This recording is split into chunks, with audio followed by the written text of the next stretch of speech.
அதை ஒரு மண்டபத்திற்கு வாடகைக்கு விடுவது போல நகராட்சி தலைவர் அமைத்திருக்கிறார். இது என்ன நியாயம்? இதற்காகத்தான் பட்டியலை விட்டு வெளியேற வேண்டும். இதுதான் நவீன சாதிய கொடுமை என்பதை முதலில் நீங்கள் ஒவ்வொருவரும் புரிந்து கொள்ளுங்கள். இந்த திராவிட ஆட்சி ஒவ்வொரு இடங்களிலேயும் நம்மை பின்தங்கியவர்களாகவே வைத்திருக்கிறது. நாம் வரலாற்று சிறப்புமிக்க ஒரு இனமாய் நாம் கூடி இருந்தால் கூட நம்மளுடைய வரலாறுகளை அழித்து கொண்டிருக்கிறது. அது கீழடி ஆய்வுகளாக இருக்கட்டும், ஆதிச்சநல்லூர் ஆய்வுகளாக இருக்கட்டும், கொற்கை நாகரிகமாக இருக்கட்டும், தோண்ட தோண்ட இந்த தேவேந்திரகுல வேளாளர்களின் வரலாறு மட்டுமே பேசப்பட்டு கொண்டிருக்கிறது. ஆனால் ஆளுகின்ற ஆட்சி ஆதி முதல் கொண்டே அவர் கருணாநிதி ஐயா அவர்கள் இருக்கும் பொழுதே நம்மளுடைய வரலாறுகளை அழித்து கொண்டிருந்தார்கள்.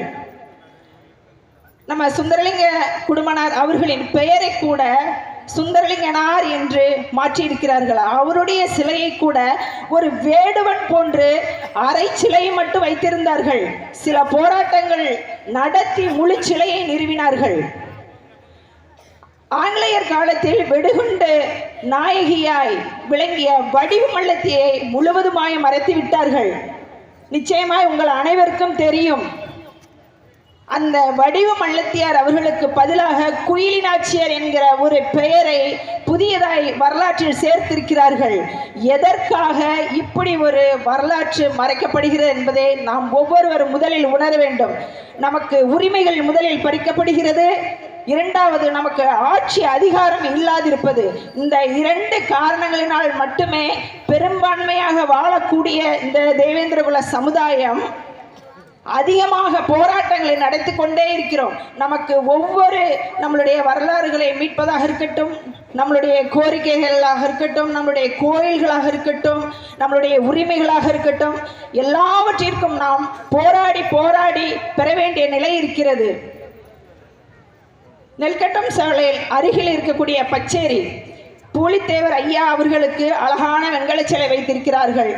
ஆனால் நான் அந்த ஊரில் திருமணமாகி சென்ற ஒரு மருமகள் தான். நானும் அந்த ஊருக்கு வருடம் சென்று கொண்டிருக்கிறேன். ஆனால் இப்பொழுது நான் ஒரு 2 வருடம் முன்பு தான் சும்மா வெளியிலே வைத்து ஒரு சிலையை நிறுவி இருக்கிறார்கள். ஒரு மணிமண்டபம் கூட இல்லை. வெண்ணிக்காலடி அவர்களுடைய வரலாறு உங்கள் அனைவருக்கும் தெரியும். அருகில் 1 கிலோமீட்டர் அருகில் இருக்கிற பூலித்தேவர் ஐயாவுக்கு பெரிய வெண்கல சிலையும், அருகில் இருக்கக்கூடிய பச்சேரியை சார்ந்த வெண்ணி காலாடி ஐயா அவர்களுக்கு ஒரு கூரை கூட போடாம சும்மா வெளியிலே ஒரு குதிரையில வெண்ணிக்காலாடி அமர்ந்திருப்பது போல ஒரு அது என்ன சொல்ற அந்த சிலையின் முகத்தை கூட அவர்கள் வரைந்து கொடுத்திருக்கிறார்கள். அவருடைய உண்மையான முகம் கூட அங்க பதியப்படவில்லை. இப்படிப்பட்ட நிலைமை ஏன் இருக்கிறது? நாம் இந்த எஸ்சி பட்டியலில் இருப்பதனால் மட்டும்தான் நமக்கு இந்த சூழ்நிலை நிலவி கொண்டிருக்கிறது. இன்னும் போக போக நம்மளுடைய வரலாறுகள் அழிக்கப்பட்டு கொண்டே இருக்கும். வரலாறு மட்டும் அழிக்கப்படவில்லை. கோயில்களில் பார்த்தீர்களானால் பழனி பரிவட்டத்தை நமது ஐயா தமிழின வேந்தர் அவர்கள் அதை மீட்டெடுத்து இன்று வரை நமக்கு பரிவட்டம் வாங்கி கொண்டிருக்கிறார்கள். அதே போல நமது பொதுச் செயலாளர் அவர்கள் அன்னி பிரிசிலா பாண்டியன் அவர்கள், நம் தலைவர் அவர்கள் சிறைச்சாலையில் 8 வருடம் இருந்த பொழுது இந்த மக்களுக்காக, இந்த மக்களுடைய துயரத்தை கண்டு வேறு யாராவது இருந்தால் இந்த சமூக பணியை வேண்டாம் என்று விலகி போயிருப்பார்கள்.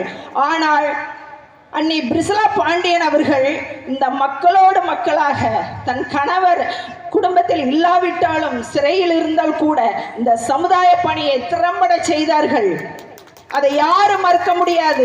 2 குழந்தைகளை கையில் வைத்துக்கொண்டு தன் கணவனையும் பார்த்து கொண்டு கோயில் பரிவட்டங்களையும் மற்றும் சமுதாய பணிகளையும் எங்க பொதுக்கூட்டங்கள் என்ன நடந்தாலும் எல்லாவற்றிற்கும் சென்று தேவேந்திரகுல மக்களுக்காக, தேவேந்திரகுல மகளிருக்காக அவர்கள் வாழ்ந்து கொண்டிருக்கிறார்கள்.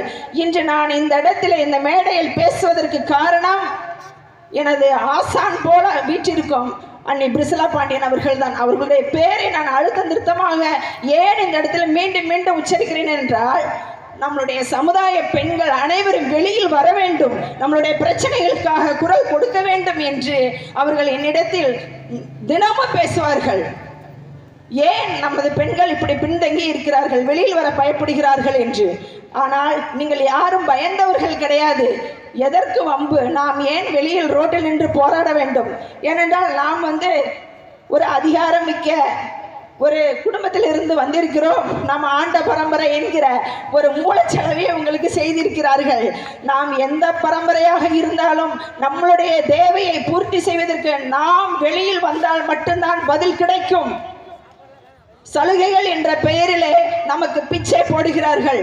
சலுகை என்பது வேறு, இடஒதுக்கீடு என்பது வேறு. எல்லா சாதியினருக்கும் இடஒதுக்கீடு இருக்கிறது, நமக்கும் இடஒதுக்கீடு தருவார்கள்.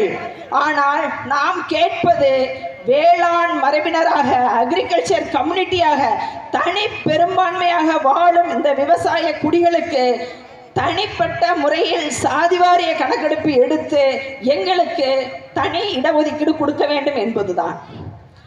இதை நீங்கள் அனைவரும் ஒற்றுமையாக இருந்தால் மட்டும்தான் பெற முடியும். என் தலைவர் 45 வருட காலமாக இந்த தேவேந்திரகுல சமுதாய மக்களுக்காக போராடி கொண்டே இருக்கிறார். நான் பல்லன் கிடையாது, நான் குடும்பம் கிடையாது, நான் தேவேந்திரகுல வேளாளர் அப்படிங்கிற அந்த வார்த்தையை சொல்லி சொல்லி போராடி கொண்டிருக்கிறார். அவர் நினைத்திருந்தால் என்றைக்கோ அமைச்சராகவோ இல்லை எம்பியாகவோ என்றைக்கோ சென்றிருக்கலாம். சட்டமன்ற பாராளுமன்றம் அவர் கையில் இருக்கும்.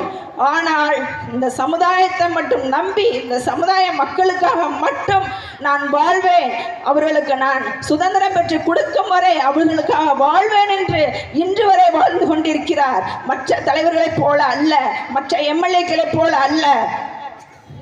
நீங்கள் அதிமுகவை எடுத்துக்கோங்க, டிஎம்கேவை எடுத்துக்கோங்க, எந்த கட்சியில் நம்ம சமுதாயத்தில் இருந்து எம்எல்ஏக்களோ எம்பிக்களோ இருந்தால் உங்களுக்காக ஏதாவது நல்லது செஞ்சுருக்காங்களா? நீங்கள் சற்று யோசித்து பார்க்கணும். ஏனென்றால் அவர்கள் அந்தந்த கட்சிக்கு அடிமையாக மட்டுமே இருப்பார்கள்.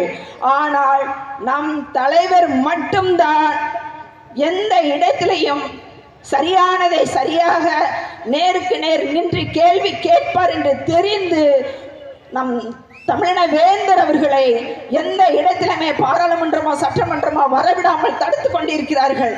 இதற்கு இந்த 2026ஆம் வருடம் நாம் முற்றுப்புள்ளி வைக்க வேண்டும். இதே போல படிக்கக்கூடிய மாணவர்களை ஒடுக்கி வைத்திருக்கிறார்கள். நன்றாக படிக்கக்கூடிய மாணவர்களை, எஸ்சி மாணவர்கள், இவர்கள் எஸ்சி கோட்டாவில் வந்தாங்கன்னு. என்ன எஸ்சி கோட்டாவில் வந்தாங்க? அவன் திறமையில படிச்சு வந்திருக்கிறான், திறமையில அவன் வேலைக்கு போயிருக்கிறான். ஆனா பொது சமூகம் என்ன சொல்லுகிறது, எப்படி பார்க்கிறது? இவர்கள் எல்லாம் எஸ்சி கோட்டாவில் வந்தாங்கன்னு. ஆனால் அவன் எல்லாம் 100க்கு 99 மார்க் வாங்கி அவனுடைய சுய அறிவின்படி அவன் வேலைக்கு போயிருக்கிறான். தயவு செய்து 1000 ரூபாய் கொடுத்தாங்க, 2000 ரூபாய் கொடுத்தாங்கன்னு சொல்லி உங்களுடைய பிள்ளைகளின் வேலை வாய்ப்புகளை இழந்து விடாதீர்கள்.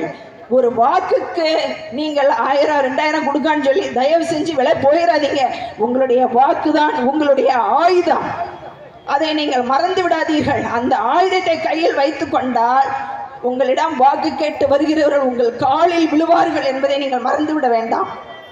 அதனால் எங்கள் சமத்துவ தலைவர் இந்த பட்டியல் வெளியேற்றத்தை நமக்கு மீட்டெடுத்து நிச்சயமாய் நமக்கு ஒரு தேவேந்திரகுல வேளாளர்கள் யார் என்பதை இந்த உலகிற்கு அறிவிப்பார் என்பதை நான் இந்த இடத்தில் தெளிவாக தெரிவித்துக் கொள்கிறேன். நன்றி, வணக்கம்.